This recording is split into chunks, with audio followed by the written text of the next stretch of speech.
Hey everybody, this is Atesh, and this week I'm back with one of the most requested episodes, the plugins I use. Let's dive in.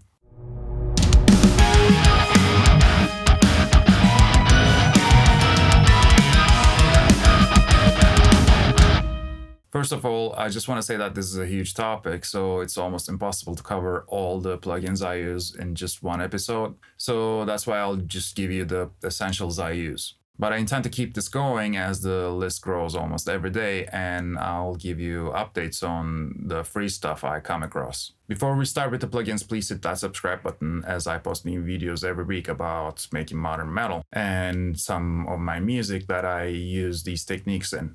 You can think of this channel as a one-stop shop for making modern metal. First, let's start with the music creation plugins, starting off the list with the Getgood Drums. Now, I've used a lot of different drum plugins over the years, like Slate Drums or Addictive Drums back in the day. Now, those are great plugins, but I always felt like it lacked something that I wanted in my music. And then Getgood Drums released their first library, which was the Halpern kit, and I immediately got it. And needless to say, it was excellent for my needs. All right, so this is the original Matt Halpern kit.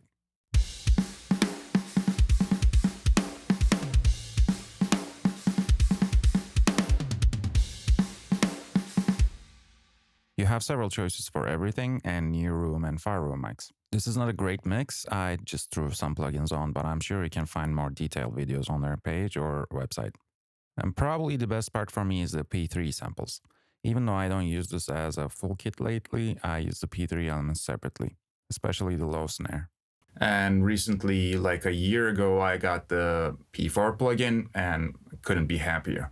Let's just see. And this is the P4 kit. Here we don't have new room and far room mics, but just one room mic. Again, we have some selection, but even less than the original Halpern kit. But I think they all sound good and they have their places in a mix. In this one, I'm using the VK snare and the Master's Birch kick. And this is how it sounds.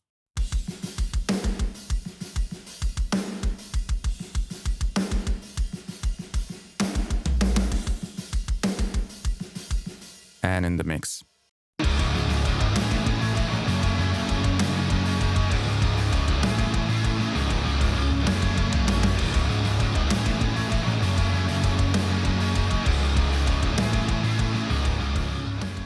Next is the Loki bass from Solemn Tones. So for the longest time, I didn't have a reliable bass guitar lying around. I had a Squire bass, which was a 4-string and a short scale, so it didn't really work great with the janty prog stuff I was trying to make. So I was looking for a MIDI bass, and I saw Mike Mallion had a video, and he was talking about this, and it sounded great, so I got it. Let's see. This is how the plugin looks. It's a simple setting. We have a couple of presets and a couple of buttons.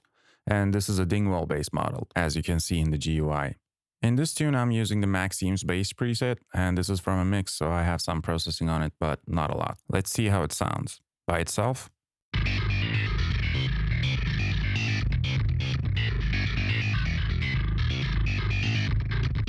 And this is how it sounds inside the mix.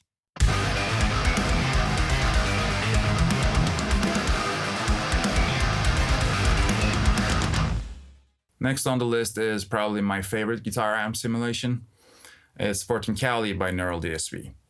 Now, if you don't know who Neural DSP is, you're definitely missing out.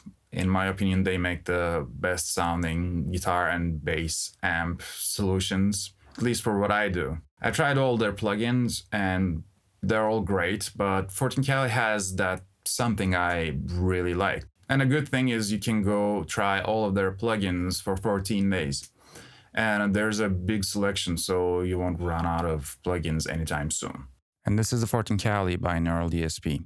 It has 3 channels, clean, overdrive 1, and overdrive 2, and a separate pedals section with Fortin amps pedals, 2 overdrives, grind, hex drive, and a gate, Zool. Also a tuner and an overall gate. It also has a cabinet section where you can choose between types of microphones for up to 2 speakers and blend them to taste, or load your own IR. Everything sounds great from the get-go and has that teeth. So far I've been just tweaking some presets I like. This is the plugin I used in the Making Modern Metal theme song, and there's a double tracking section in the first episode, which should be appearing now on the upper right corner. You can check that out. Let's see how it sounds.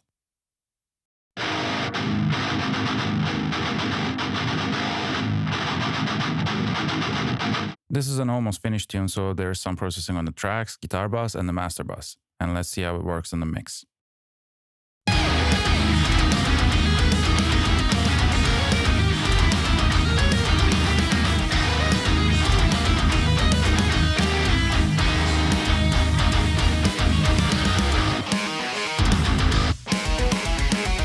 Then there's the Joyo Sturges Tones plugins.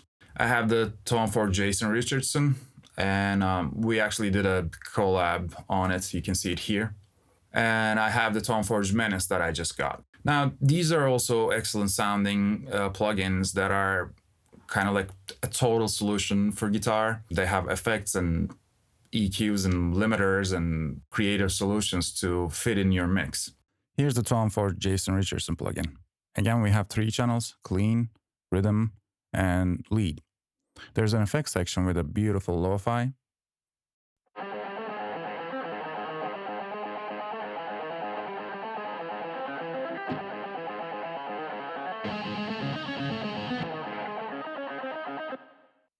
A delay, and a reverb.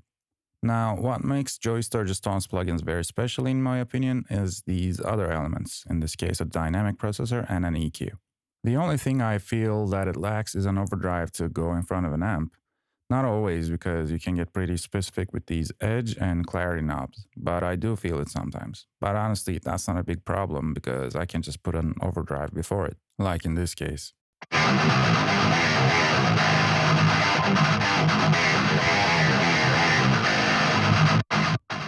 Now, what I really find magical in these plugins is this, magic button you access through the signal path button. That's another thing that was confusing at first because I didn't think it was clickable, but it is. I don't think I can accurately describe what it does, so let's see what happens.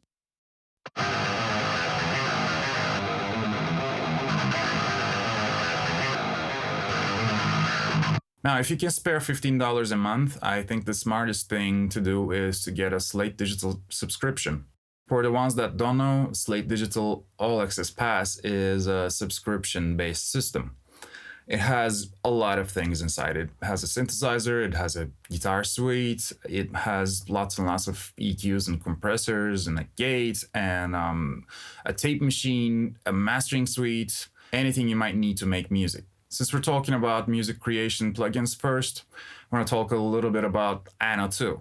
Ever since they added this to the subscription, I can't stop using it. Whenever I need a synth in my tunes, this is my go-to synth. I stopped using all the other synths since this came out. There are still a couple of crappy sounding ones, but they're just like so special in the sound and you can't really replicate it with other things. But Anno 2 is like an amazing plugin. Let's check it out. So here's Anno 2. First of all, it looks absolutely gorgeous. It has 3 skins and they're all great. I think that's very important since we work long hours and it sucks to be looking at something that's not easy on the eyes. Another great feature is the adjustable GUI size. Fantastic. I can't possibly show you everything about this plugin, but let's hear how it sounds. I added a couple of instances to a fresh project. It's literally just the plugins, nothing else is going on, and they're all presets untouched except for the volume adjustment.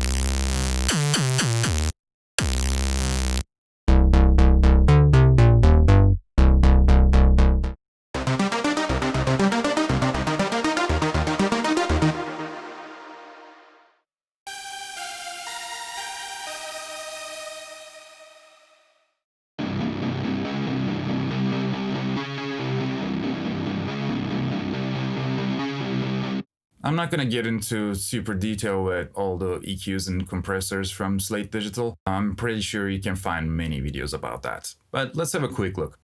So really quickly, we have the virtual mix rack, which is components that are mostly modeled after the famous outboard gear. We have several EQs, compressors, preamps, a really awesome gate, and console simulators. Then we have the whole kilohertz bundle. Multipass is an incredibly powerful multiband processor, but you can run the plugins separately as well. For space plugins, we have an awesome delay, repeater. For reverb, Burp Suite Classics, which has models of famous analog gear, and Lustrous Plates, a fantastic plate reverb. We have two graphic EQs, Infinity EQ, which I use more for tracks, and the iOS's Air, more like for the master bus use, but they both work great in either scenario. There's an excellent sounding tape machine. You can see Nola Getgood using this in the tutorials he makes. A de-esser by iOS's again, the virtual bus compressor rack. These are also models of well-known compressor types, and you can use these separately as well. And finally, the Overloud THU Slate Edition. I use this a lot, and I still sometimes do. It has a lot of amps, cabinets, and effects.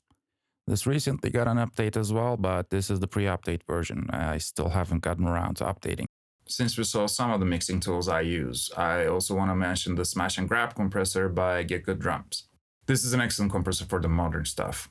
Obviously, it's great for drums, but you can use it on many different things, and ever since I got it, I can't stop using it. You can also see this video of Misha using Smash and Grab on everything.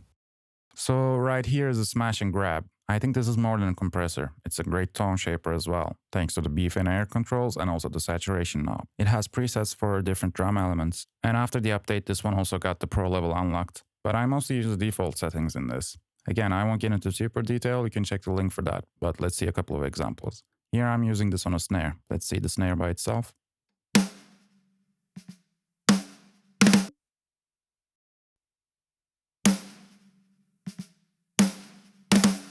Let's see how it works in the mix.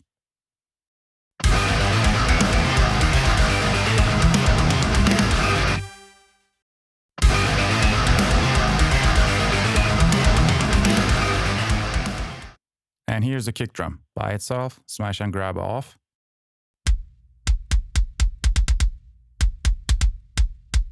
And on.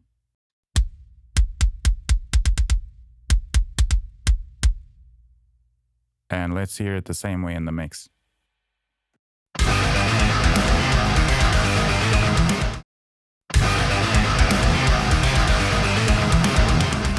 Okay, this is it for this week. I'm gonna do more plugin videos as I come across them, either paid or free. Please like and subscribe and share this video with your production buddies. And let me know in the comment section what other plugins you use. Thanks again, stay safe, until next time.